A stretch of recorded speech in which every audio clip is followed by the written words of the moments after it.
adresser la question de l'offrande, la dîme donnée en général. C'est parfois un sujet sensible. Les pires disputes que j'ai vues dans les églises, malheureusement, sont autour de questions d'argent. Et quand on est dans une société qui attaque sur tous les fronts pour l'appât du gain, nous sommes bombardés sans arrêt. Le nombre de fois par jour que nous voyons un message sur une publicité qui dit « Il te manque ceci, il te le faut ». Tout ça pour l'appât du gain. Nous vivons là-dedans et nous sommes attaqués. Et on entend souvent parler de dérive, on entend parler d'arnaque, on entend parler de prix gonflés, j'en passe et des meilleurs. Et on a tellement à subir ce genre de choses dans la vie que je ne vais pas vous en vouloir. Si pendant que je prêche aujourd'hui, vous êtes en train de vous dire « Il va demander de l'argent, il va demander de l'argent ». Et quand je vais commencer à le faire vers la fin, vous allez dire « Ça y est, on y est ». Je ne vous en voudrais pas. Et puis, carte sur table. Je vais parler de ce que c'est de soutenir l'Église financièrement. Il y a souvent, pas toujours, de la gêne autour de la question, mais il ne faut pas que cette gêne, que ce tabou nous empêche de nous poser les bonnes questions. Et la bonne question qu'il faut se poser, c'est que dit la parole de Dieu par rapport à donner, par rapport à l'argent, par rapport aux libéralités, l'offrande, la dîme, etc. Et la Bible parle de donner de son argent. Mais qu'est-ce qu'elle dit? Que dit-elle? Et c'est ça que j'aimerais adresser aujourd'hui. Ce que je vais faire, c'est une théologie systématique. Une théologie systémique, c'est parce que le sujet est traité dans plusieurs livres de la Bible et dans plusieurs contextes différents. Une théologie systématique, c'est quand on fait une synthèse de tout ça, qu'on regarde ça chacun à part et puis qu'on regarde l'ensemble et on essaye d'en tirer des enseignements pour aujourd'hui. Le but sera de regrouper tout ça, faire une synthèse et comprendre comment cet enseignement doit diriger notre conduite aujourd'hui. Ce qui veut dire que je vais prendre des passages un peu partout dans la parole. Mais c'est une bonne chose de démarrer par la lecture pour bien se dire qu'on doit être ancré uniquement dans sa parole.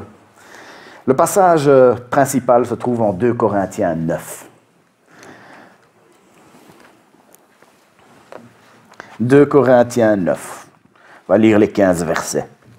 « Il est superflu que je vous écrive au sujet de ce service en faveur des saints.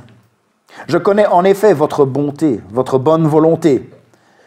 Je m'en montre fier pour vous auprès des Macédoniens en affirmant que l'Achaïe est prête depuis l'année dernière. Votre zèle a stimulé la plupart d'entre eux. J'envoie cependant les frères afin que l'éloge que nous avons fait de vous ne soit pas démenti sur ce point et que vous soyez prêts. Comme je l'ai affirmé, je ne voudrais pas, si les Macédoniens m'accompagnent et ne vous trouvent pas prêts, que cette belle assurance tourne à notre honte, pour ne pas dire la vôtre. J'ai donc jugé nécessaire d'encourager les frères à se rendre chez vous avant moi pour s'occuper de l'offrande que vous avez promise. Ainsi, elle sera prête comme une vraie bénédiction et non comme une manifestation de votre soif de posséder. Sachez-le, celui qui sème peu, moissonnera peu, et celui qui sème abondamment, moissonnera abondamment. Que chacun donne comme il a décidé dans son cœur, sans regret ni contrainte, car Dieu aime celui qui donne avec joie. Dieu peut vous combler de toutes ses grâces, afin que vous possédiez toujours, à tout point de vue, de quoi satisfaire à tous vos besoins, et que vous ayez encore en abondance pour toute bonne œuvre. Comme il est écrit, il a distribué ses bienfaits, il a donné aux pauvres, sa justice subsiste à toujours. Que celui qui fournit la semence au semeur et du pain pour sa nourriture vous fournisse et vous multiplie la semence et qu'il augmente les fruits de votre justice. Ainsi vous serez enrichis à tout point de vue pour toutes sortes d'actes de générosité qui, par notre intermédiaire, feront monter des prières de reconnaissance vers Dieu. En effet, le service de cette collecte ne pourvoit pas seulement aux besoins des saints, il fait aussi abonder les prières de reconnaissance envers Dieu. À travers l'expérience qu'ils font de ce service, ils célèbrent la gloire de Dieu à cause de l'obéissance dont vous faites preuve dans votre adhésion à l'évangile de Christ et de votre générosité dans la solidarité avec eux et avec tous. Ils prient pour vous parce qu'ils ont une vive affection pour vous, à cause de la grâce surabondante que Dieu vous a faite. Que Dieu soit remercié pour son don incomparable. Jusque-là, la lecture de la parole de Dieu. Il va y avoir une première partie où on va regarder à la pratique de la dîme. Et puis une deuxième partie où je vais regarder au principe de donner comme elle est décrite dans le Nouveau Testament. La dîme, c'est un concept de l'Ancien Testament. L'Ancien Testament, c'est loin d'être une partie de la Bible qu'on peut balayer sur le côté. Néanmoins, tout ce que se trouve dans l'Ancien Testament ne peut pas être réduit à l'état de commandement brut. Il s'agit de préceptes qui ont été donnés à un peuple bien précis, à un moment bien précis de son histoire. On y découvre aussi, dans la loi de l'Ancien Testament, on y découvre ce qui plaît à Dieu. On découvre aussi ce que Dieu a en horreur. Ça nous indique beaucoup sur le caractère de Dieu. Nous pouvons connaître Dieu au travers de sa loi. C'est pour ça que jamais nous n'allons la balayer de côté. C'est d'une importance capitale de savoir ces choses. Mais ça ne veut pas dire que nous pouvons faire appliquer à la lettre chaque petit précepte sans avoir à réfléchir de manière un peu plus approfondie. Si une église enseigne il faut donner la dîme, absolument, il faut se poser la question, qu'est-ce qu'elle enseigne sur d'autres commandements? Il y a des commandements qui disent qu'il ne faut pas se raser les coins des barbes ou se raser les tempes. Alors je ne sais pas s'il y a des églises qui interdisent les barbiches tracées, comme la mienne. Je crois que personne ne s'est encore plaint de ça. Ou raser les tempes, c'est ce qu'on appelle la coiffure mulet. Ça revient à la mode. Il y a 10 ans, on se moquait de ça, mais... Une église, je n'ai encore jamais vu une église condamner ces choses-là. Alors si on est prêt à nuancer certains commandements, pourquoi est-ce qu'on ne le ferait pas avec toutes, tout en gardant la réflexion par rapport à la volonté de Dieu? La dîme était requise par cette loi, et les enfants d'Israël devaient donner un dixième de leur récolte, devaient donner un dixième de leur élevage, devaient le donner aux Lévites, devaient donner au tabernacle, plus tard au temple. Un verset court qui résume un peu tout ça, c'est Nombre 18, 25 et 26.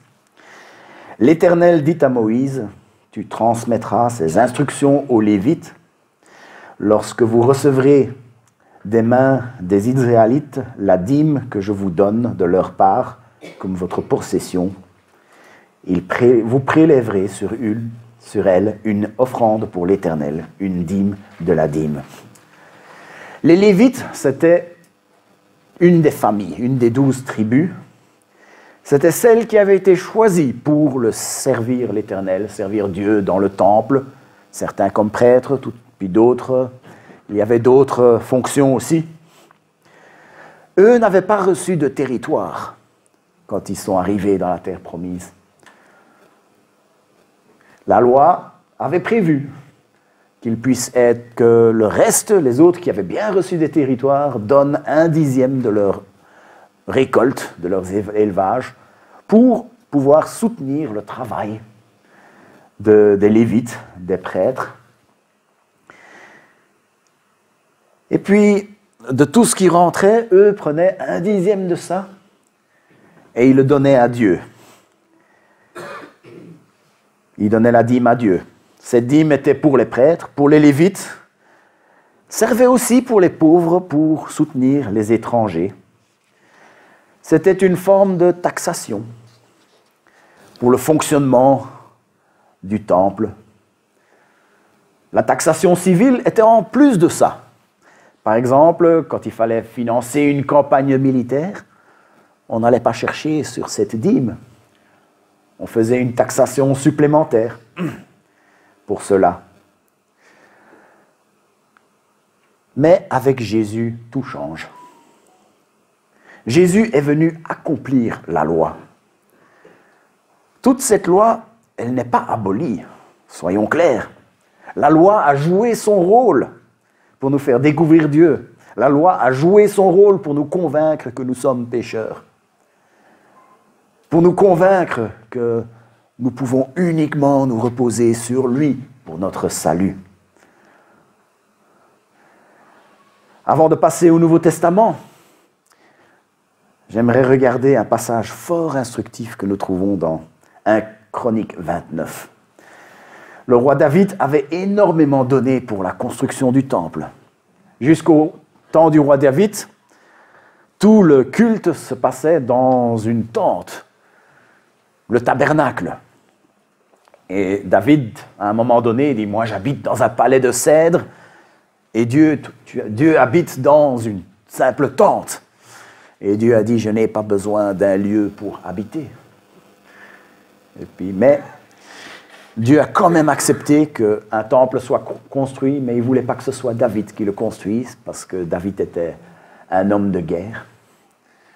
Et alors David a voulu que ce soit son fils qui construise le temple, son fils Salomon qui a fini par construire un bâtiment somptueux, un bâtiment magnifique, en l'honneur de l'Éternel.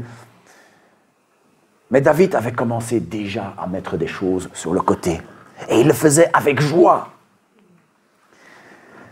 Le peuple se réjouit de ses offrandes volontaires, car c'était avec un cœur sans réserve qu'il les faisait à l'Éternel.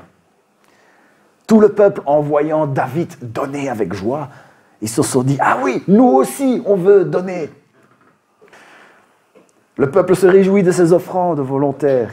C'était avec un cœur sans réserve qu'il les faisait à l'Éternel. Et le roi David, lui aussi, en éprouva une grande joie. Ensuite, David se lance dans une prière d'adoration envers Dieu dans laquelle il dit ceci. « Qui suis-je en effet et qui est mon peuple pour que nous puissions te faire ces offrandes volontaires? Oui, tout vient de toi et nous recevons de ta main ce que nous t'offrons. » Ils étaient en train de dire, de toute façon, tout ce que nous avons, c'est toi qui nous les as donnés. Alors c'était tout à fait normal, en se rendant compte de cela, c'était devenu tout à fait normal pour eux d'être généreux, de donner généreusement pour que ce temple puisse être construit. Il n'y avait aucune contrainte, il n'y avait aucun regret, il y avait seulement la joie de donner puisque Dieu leur avait tant donné. Pour la loi, les choses ont changé, oui. Mais pour ce que nous voyons ici, rien n'a changé. Tout nous vient de Dieu. C'est encore une vérité aujourd'hui. Les bénédictions que nous avons aujourd'hui, tout nous vient de Dieu. Nous recevons de sa main. C'est en fait un privilège de pouvoir donner en retour. Et nous oublions bien vite que tout ce que nous possédons appartient à Dieu. Le théologien sud-africain Andrew Murray, il y allait fort en parlant de ça. Je vais vous lire une citation de Andrew Murray. « Beaucoup de chrétiens pensent que Jésus est quelqu'un qui peut les sauver et les aider, mais ils sont quasiment en train de le nier comme maître. Ils pensent qu'ils ont le droit d'avoir leur propre volonté dans 1001 domaines. Ils parlent comme ils veulent, ils font ce qu'ils veulent et utilisent leurs biens et leurs possessions comme bien ils l'entendent. Ça fait réfléchir quand même. Mais revenons à la loi de la dîme. Nous n'avons plus à accomplir la loi. Jésus a accompli la loi. Nous ne sommes plus tenus par une loi de verser un dixième de nos revenus. On peut garder tout notre argent pour nous. Pas si vite. Les commandements de l'Ancien Testament sont révolus.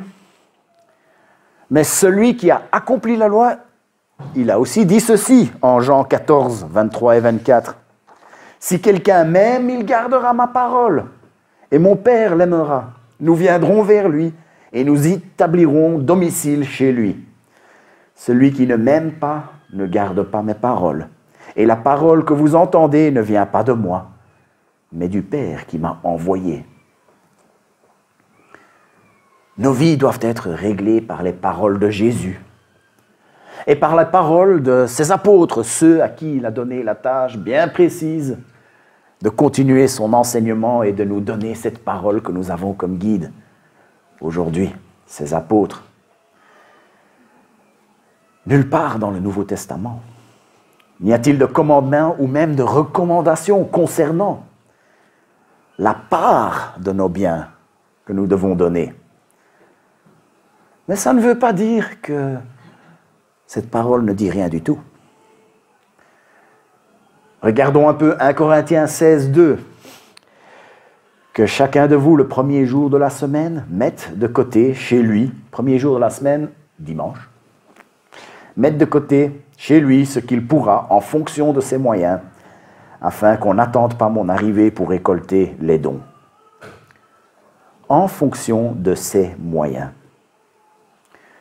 Si après avoir payé le loyer, rempli le frigo, il vous reste 0 €, eh bien c'est parfaitement acceptable de donner 0 €.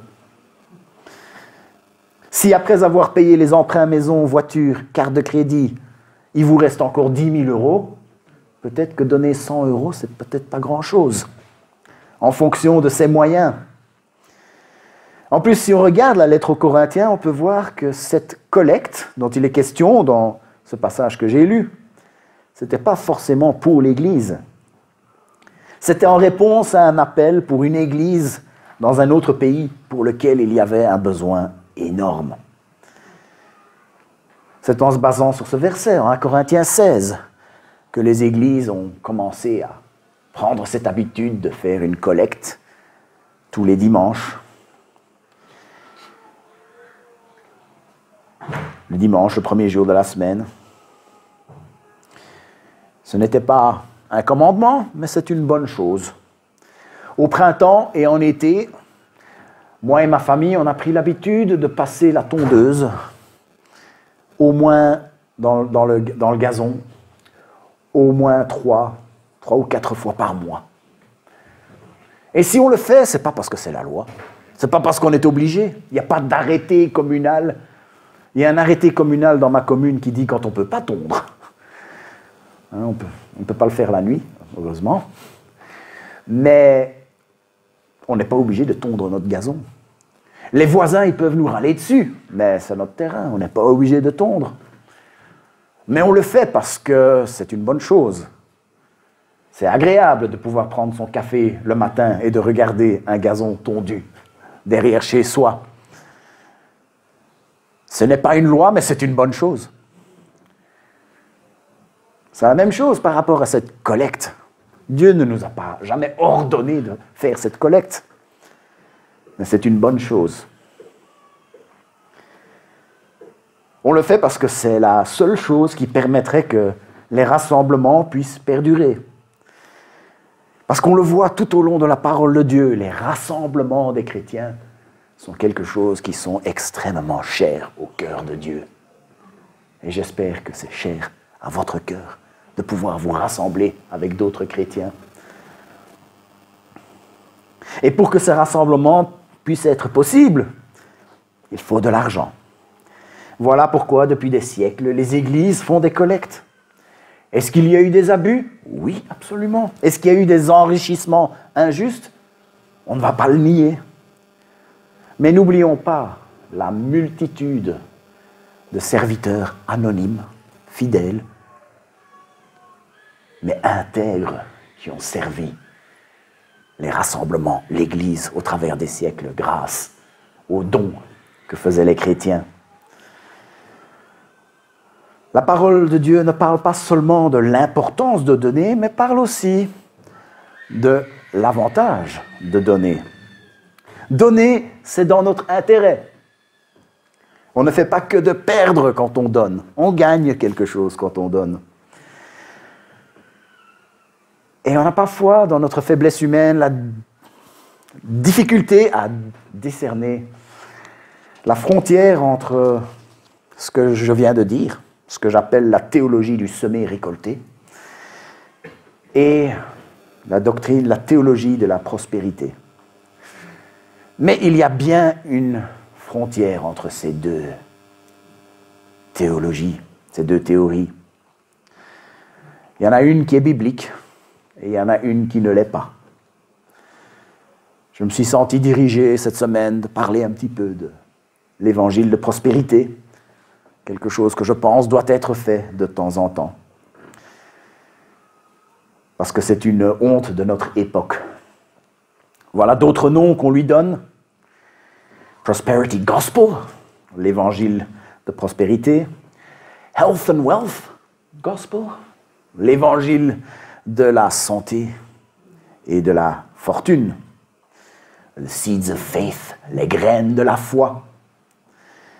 L'idée générale, c'est que ces églises enseignent que les bénédictions financières et le bien-être physique sont toujours la volonté de Dieu pour le croyant. Et pour pouvoir montrer que ce n'est pas biblique, pour pouvoir montrer que ce n'est pas le cas, je n'ai que 2 versets à lire. Je n'ai pas beaucoup de travail à faire. Je peux lire ces 2 versets qui ont fait partie de la prédication de la semaine dernière, et puis je pourrais dire tout est dit. Acte 5, 41. Sur le slide, j'avais écrit 4, 41. C'est Acte 5, 41. Les apôtres quittèrent le Sanhédrin, joyeux d'avoir été jugés dignes d'être maltraités pour le nom de Jésus. Ou encore Hébreux 10, 34. En effet, vous avez eu de la compassion pour moi dans ma prison, et vous avez accepté avec joie qu'on prenne vos biens, sachant que vous avez au ciel des richesses meilleures et qui durent toujours. Tout est dit. On est en train de parler d'églises où les membres se comptent par milliers, et dont les bâtiments sont des monuments, et dont les avoirs se comptent en millions. Mais n'oublions pas que le succès et le succès est financier et visible n'est pas toujours signe de vérité. Le succès et le fait que ça rapporte de l'argent, ce n'est pas un signe de vérité. La drogue a du succès et rapporte beaucoup d'argent. La pornographie a du succès, rapporte beaucoup d'argent. Et ce n'est pas parce que ces églises-là ont du succès et que ça rapporte de l'argent qu'ils sont forcément dans la vérité. L'inverse n'est peut-être pas forcément vrai. Il y a des églises qui sont dans la vérité et qui ont du succès et qui ont de la fortune aussi et qui sont dans la vérité. C'est une possibilité, certainement. Mais faisons attention. Et ce qui est dérangeant avec ça, c'est que les promesses qu'ils font, ils appâtent les âmes chez eux, ils sont attirés par cette envie de posséder, mais pour les garder dans leur filet, il faut faire attention de ne pas heurter leur sensibilité. Alors du coup, on ne parle pas du fait qu'ils sont pécheurs, on ne parle pas du fait qu'on est condamné quand on n'accepte pas Christ. On ne parle pas du risque de l'enfer. On ne parle pas du fait que le seul moyen de se sauver, c'est par le sang de Christ. On est incapable de se sauver soi-même. Cette liste de choses sont scandaleuses pour certains, une folie pour d'autres, et qui pourraient faire fuir les gens qui sont seulement là pour ce que ça peut nous rapporter, pour ce que Dieu peut faire pour moi. Bible Munch a relevé un autre souci. Ils disent que l'enseignement, c'est qu'on essaye d'utiliser Dieu. C'est le croyant qui essaye d'utiliser Dieu, alors que la Bible enseigne justement le contraire. Ils disent que la Bible enseigne que c'est Dieu qui utilise le croyant. Nous enseigne aussi, par exemple, que le Saint-Esprit est une puissance qui peut être utilisée pour tout ce que désire le croyant. Alors, ce que la Bible enseigne, c'est que le Saint-Esprit est une personne qui équipe le croyant pour faire ce que Dieu désire. Je pense que j'en ai assez dit sur l'évangile de prospérité, mais comme il s'agit d'églises attrayantes et visibles, je me dois, en tant que berger, de le rappeler de temps en temps, tirer la sonnette d'alarme de temps en temps. Mais il y a une autre théologie que j'appelle la théologie du semé-récolté. Si vous avez un meilleur nom à lui donner, je suis tout ouïe. Pour parler de cela, je vais parcourir une partie de ce chapitre que j'ai lu en début de session, en 2 Corinthiens 9.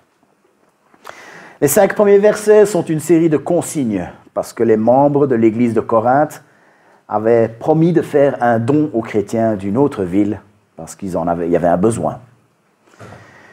Le texte ne traite donc pas de collecte du dimanche matin, mais on peut y voir des principes. Des principes qu'on peut appliquer à toute forme de don. Que ce soit pour l'Église, que ce soit pour une œuvre, que ce soit pour les nécessiteux, que ce soit pour l'évangélisation. Tous ces principes s'appliquent. Le premier principe, c'est que c'est digne d'éloge. J'envoie cependant les frères afin que l'éloge que nous avons fait de vous ne soit pas démenti sur ce point et que vous soyez prêts, comme je l'ai affirmé. Paul commence en disant « Il est superflu d'épiloguer sur le besoin d'argent qu'il y avait ailleurs. » Le fait que les Corinthiens étaient prêts à faire un don, c'était établi, c'était bien connu. Ils n'avaient plus besoin de motiver parce qu'ils savaient que la bonne volonté, ils l'avaient. Il y a aussi une dimension de contagion. Corinthe se trouve dans une région qui s'appelle l'Achaïe. C'est le Péloponnèse actuel, en Grèce. Et il disait, votre empressement à donner, votre volonté, votre bonne volonté, a fait en sorte que d'autres avaient de la bonne volonté. On voit encore ça. On a vu David qui a donné, le peuple qui a été encouragé pour donner. Si on voit l'Achaïe, Corinthe qui donne, la Macédoine, de nos jours, c'est peut-être 2 heures, 3 heures de route pour aller jusque-là. Pour l'époque, c'était un peu plus compliqué comme voyage. Mais ils avaient été motivés par ce que l'Achaïe avait fait. Paul n'avait pas tari d'éloge à propos de la bonne volonté des Corinthiens. Et pour éviter d'être démenti, il leur demande de faire les choses bien comme il faut, pour que le don parvienne aux gens qui en avaient besoin. Ils avaient fait une promesse, maintenant il fallait la tenir. Le premier principe, c'est digne d'éloge. Deuxième principe, les intentions doivent être évidentes. J'ai donc jugé nécessaire d'encourager les frères à se rendre chez vous avant moi pour s'occuper de l'offrande que je vous avais promise. Ainsi, elle sera prête comme une vraie bénédiction et non comme une convoitise. C'est intéressant de voir l'apôtre Paul ici qui est même en train de soigner les apparences. Il était important que la promesse qui avait été faite soit tenue. Et il donne comme instruction de rassembler les dons à l'avance. Parce qu'il savait bien que s'il venait à la dernière minute, il allait devoir insister. Et la mauvaise idée allait passer. Ce serait problématique parce qu'on risquerait de penser qu'il y avait de la convoitise dans l'air. Il fallait que ce soit une bénédiction. Si nous contrôlons nos comptes, si nous les publions d'après la loi en Belgique, si nous avons un système en place pour pouvoir approuver les dépenses, garder un œil sur le budget, c'est parce que c'est la loi belge, pas la loi de l'Ancien Testament, c'est la loi belge. Et aussi parce que c'est une manière pour nous de nous assurer que les dons que nous recevons puissent être une bénédiction et pas une convoitise. Non que ce soit une bénédiction et pas le reflet d'une convoitise. C'est digne d'éloge. Deuxième principe, les intentions doivent être évidentes. Et troisième principe, il y a des bénédictions possibles si nous donnons. Sachez-le, celui qui sème peu, moissonnera peu. Celui qui sème abondamment, moissonnera abondamment.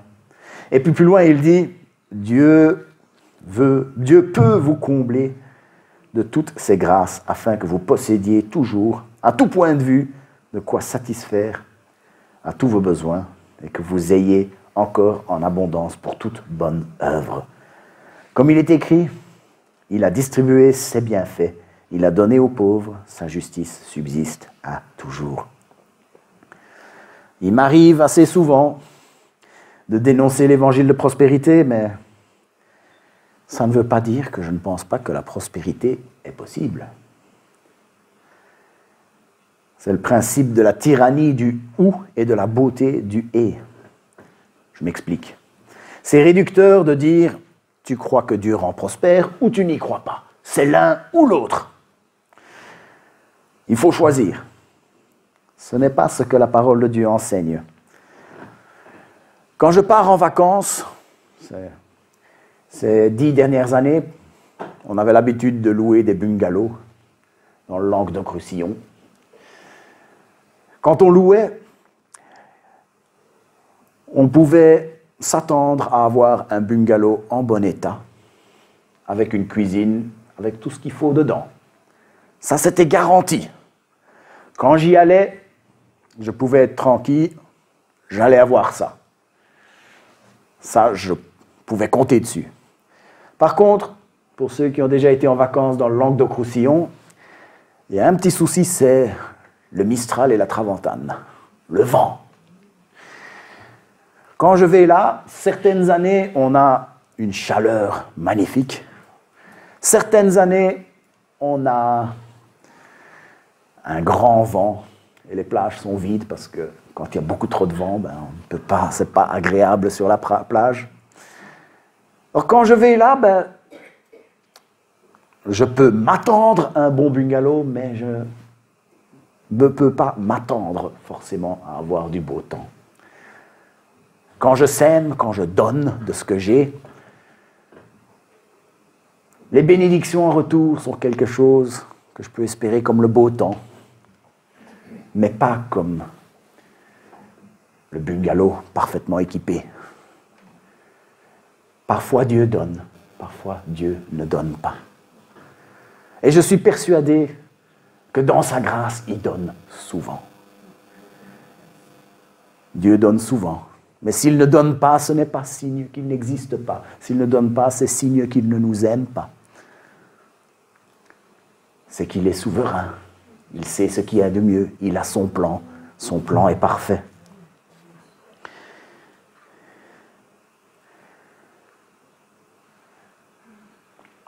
Inversement, quand on donne peu, on peut aussi s'attendre à moins de bénédictions de la part du Seigneur.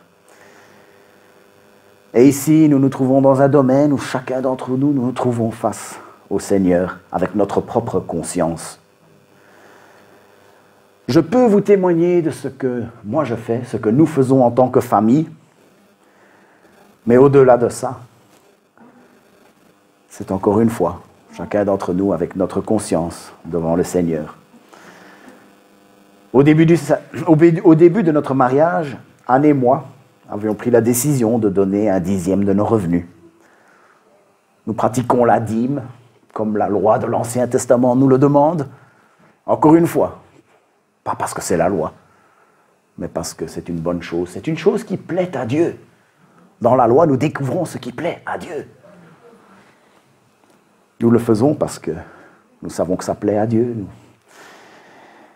Et Dieu nous le donnons parfois, pas seulement à l'Église, nous le donnons à différents missionnaires, nous le donnons parfois à des gens dans le besoin. Et la grâce de Dieu a fait que nous avons pu nous habituer à vivre sur 90% de nos salaires. Nous n'avons jamais manqué de rien. Nous avons même pu faire des belles choses par moment. Mon prédécesseur a écrit un livre où il enseignait qu'il faudrait apprendre à vivre sur 80% de nos biens, 10% qu'on donne au Seigneur et 10% qu'on met dans des économies. C'est aussi une bonne manière d'agir. Et je suis absolument convaincu que ce sont des bénédictions qui nous viennent de Dieu parce que nous avons semé. Nous sommes aussi conscients du fait que notre foi ne repose pas sur les bénédictions matérielles de Dieu. Je crois que ce n'est pas pour rien que ce passage se termine avec « Il a distribué ses bienfaits, il a donné aux pauvres, et sa justice subsiste à toujours ». Notre foi doit reposer sur le fait que sa justice dure à toujours. Elle ne repose pas sur les bénédictions que nous recevons. N'oublions pas que les miséricordes de Dieu sur le plan naturel, aussi abondantes soient-elles, sont éclipsées par les grandes miséricordes de la rédemption spirituelle. Je ne sais plus qui c'est qui a dit ça, mais c'est une belle phrase, je vais la relire. N'oublions pas que les miséricordes de Dieu sur le plan naturel, aussi abondantes soient-elles, sont éclipsées par les plus grandes miséricordes de la rédemption spirituelle. Ou encore, il y a 400 ans, le poète Jacob Katz a dit « Les œuvres de charité sont le dépôt le plus sûr, puisque la banque du ciel ne fera jamais faillite. » Premier principe, c'est digne d'éloge. Deuxième principe, les intentions doivent être évidentes. Troisième principe, il y a des bénédictions possibles si nous donnons. Et puis le quatrième principe, c'est entièrement libre. Le verset 7, que chacun donne comme il a décidé dans son cœur, sans regret ni contrainte, car Dieu aime celui qui donne avec joie. Comme j'ai dit, c'est une décision que chacun d'entre nous devons prendre avec notre conscience devant Dieu. Si ça vous fend le cœur de donner, ne donnez pas. Si vous avez peur de le regretter un jour, ne donnez pas. Dieu aime celui qui donne avec joie. D'ailleurs, avec tout ce que j'ai dit aujourd'hui, les 2-3 trucs que je vais encore dire avant la fin de cette prédication, je pense que j'aurai atteint la limite de ce que je peux dire pour vous encourager à donner. Si j'allais au-delà, je pense que je serais en train d'outrepasser ce que la parole de Dieu m'autorise à faire pour demander de donner. Je risque de basculer dans la manipulation, chantage émotionnel, la contrainte. Mais Dieu ne veut pas que les dons soient donnés sous la contrainte. Il veut des dons donnés avec joie. Dieu aime celui qui donne avec joie.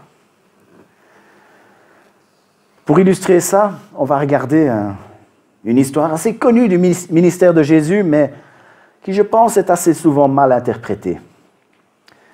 C'est l'histoire de la veuve et des 2 petites pièces, dans Marc 12, 41 à 44. Jésus était assis vis-à-vis du tronc et regardait comment la foule y mettait de l'argent. De nombreux riches mettaient beaucoup. Une pauvre veuve vint aussi. Elle y mit 2 petites pièces, une toute petite somme. Alors Jésus appela ses disciples et leur dit « Je vous le dis en vérité, cette pauvre veuve a donné plus que tous ceux qui ont mis dans le tronc, car tous ont pris de leur superflu pour mettre dans le tronc, tandis qu'elle, elle a mis de son nécessaire, tout ce qu'elle possédait, tout ce qu'elle avait pour vivre. » Les enseignements populaires que j'ai reçus à propos de ce passage sont que même si on donne peu, Jésus est content. Ou encore, faire des vrais sacrifices, c'est bien. Ce n'est pas entièrement faux, mais je ne pense pas que c'est ce que Jésus voulait dire ici. Ce n'était pas la leçon que Jésus voulait faire passer. J'entends aussi parfois des gens qui disent voilà, même si vous n'avez rien à manger, donnez. Ça, pour le coup, je crois que c'est carrément faux. Regarde, essayons de voir ce que Jésus voulait dire. il avait vu quelque chose. Il voit cette veuve mettre 2 petites pièces dedans et il s'est dit, il y a quelque chose d'important qui se passe ici. Et il appelle ses disciples, il les fait venir, il leur dit, regardez ça, cette petite veuve a mis 2 petites pièces. C'était quelque chose d'important. Il y avait une leçon pour eux. C'était ceux qui allaient fonder la première église. C'était ceux qui allaient diriger l'église, leur donner son premier drive. Il fallait absolument qu'ils comprennent ça. Il les a rappelés. Et regardez. Les 3 versets qui précèdent tout ceci sont très instructions par rapport aux raisons que Jésus avait d'attirer l'attention sur cette petite veuve. Les versets 38 à 40. Il leur disait dans son enseignement, attention aux spécialistes de la loi qui aiment se promener en longue robe, à être salués sur les places publiques. Ils recherchent les sièges d'honneur dans les synagogues et les meilleures places dans les festins. Ils dépouillent les veuves de leurs biens, tout en faisant pour l'apparence de longues prières. Ils seront jugés plus sévèrement. En fait, Jésus était en train de fustiger un système qui était en place ici, qui avait été mis en place par les spécialistes de la loi. C'était un système où les gens se faisaient bien voir, portaient les belles robes, se faisaient voir aux beaux endroits, se faisaient voir avec les bonnes personnes. Quand les gens les voyaient, ah, ça c'est des vrais religieux, ça c'est des hommes de Dieu. Mais il y avait une chose qu'il faisait, c'est qu'il dépouillait les veuves. Jésus fustige un système où il était devenu parfaitement OK d'aller dire aux pauvres, d'aller dire aux gens qui n'avaient rien, qui avaient 3 fois rien. Il faut donner, il faut donner, il faut donner. Peu importe si quelqu'un doit avoir faim à cause de ça. Jésus a fustigé ce système. Et les disciples qui ont reçu son enseignement sont ceux qui ont fondé les premières églises. Et ils ont bien retenu la leçon, puisque c'est un des apôtres, l'apôtre Paul, qui est venu un peu plus tard, mais qui a bien connu l'enseignement de Jésus. Quand il a dit, en 2 Corinthiens 8, 11 et 12, donc un peu avant le passage, quand il parle de cette offrande, il dit « Menez-les à bien » afin que sa réalisation corresponde en fonction de vos moyens, en fonction de vos moyens, à l'empressement que vous avez mis à la vouloir. Quand la bonne volonté existe, on est bien accueilli en fonction de ce que l'on a, et non en fonction de ce que l'on n'a pas. En fonction des moyens, en fonction de ce qu'on a. Je pense que j'ai suffisamment fait le tour de la question. Je vais faire un résumé des points importants à retenir, mais avant ça, je vais peut-être prendre quelques instants. J'ai eu le feu vert du conseil d'anciens pour pouvoir le faire, pour parler un peu des finances de notre Église. Ici au micro, je vais rester très vague. Ceux qui étaient à la réunion de membres la semaine dernière ont reçu les chiffres, etc. Et il n'y a rien de confidentiel dans tout ça. C'est juste que je n'ai pas envie de le faire au micro. Je n'ai pas envie de le faire sur Internet.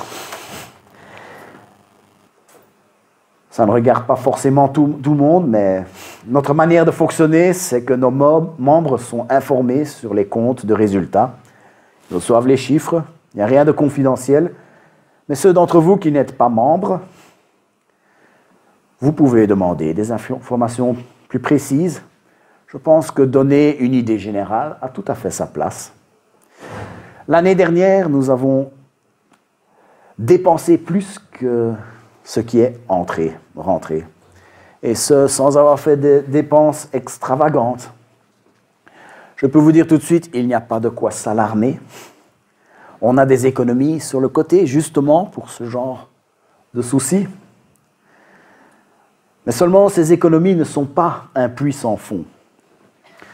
Et en tant que responsable de l'Église, notre rôle, c'est de prendre des mesures pour éviter que la situation continue comme ça.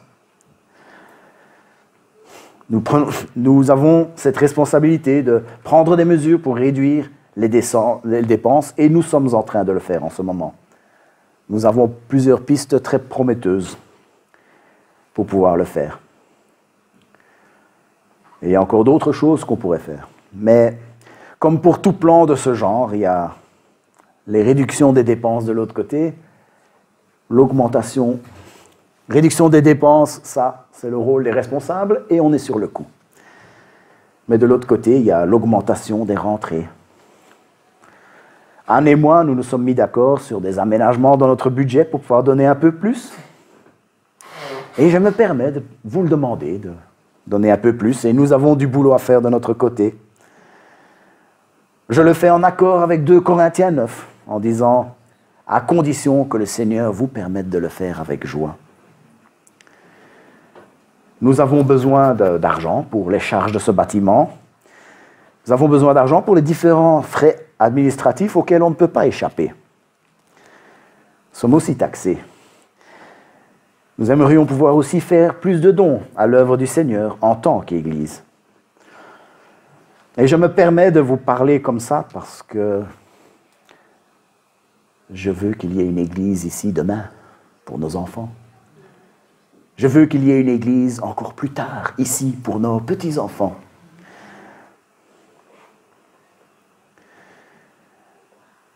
Je rappelle les différentes façons de le faire. Nous avons 2 troncs, un là, un là. Choisissez de préférence celui-là. On vérifie quand même l'autre. Celui-là, il est un peu plus sécurisé. Vous pouvez aussi le faire directement sur le compte.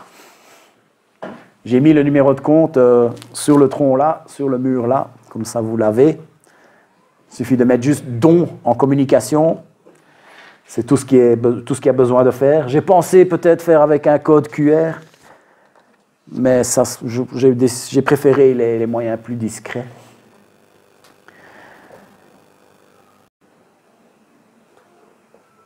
Avec un ordre permanent, les bénédictions du Seigneur se viendront peut-être de manière automatique.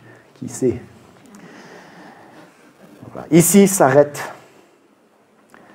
mon appel de fond. Et je vais revenir à ma théologie systématique.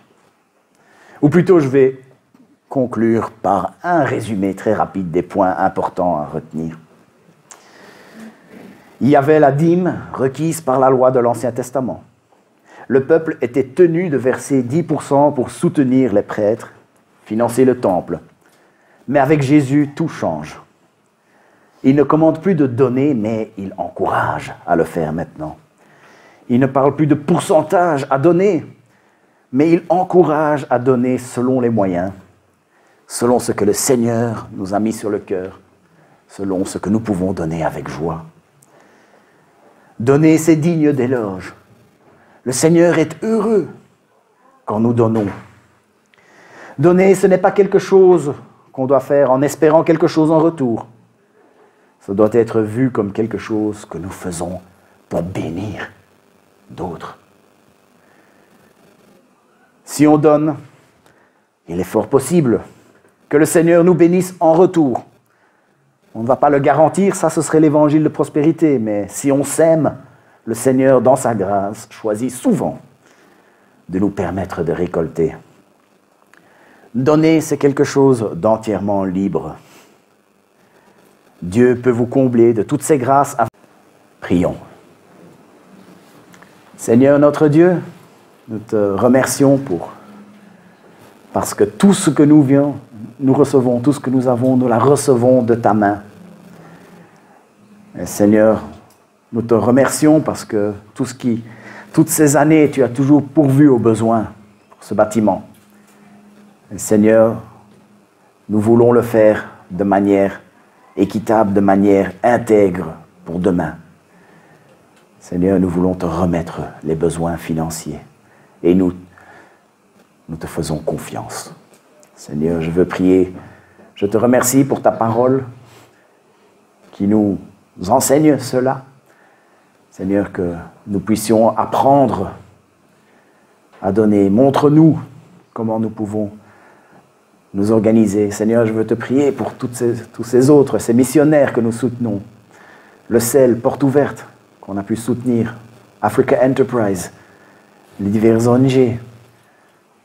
Seigneur, nous voulons te demander pour que nous puissions continuer à bénir les gens de cette manière. Seigneur, que nous puissions chacun, dans l'introspection, dans notre cœur, devant toi, réfléchir à avoir la bonne relation avec nos possessions et de pouvoir nous en servir d'une manière selon ton cœur. Au nom de Jésus. Amen. Amen. Tout don parfait vient de Dieu et c'est à nous d'exprimer sa reconnaissance. Un des points aussi, une des choses, c'est que tous ces dons ont permis à ce que des gens expriment leur reconnaissance à Dieu et ils voyaient ça comme une bénédiction aussi. Alors levons-nous pour chanter merci.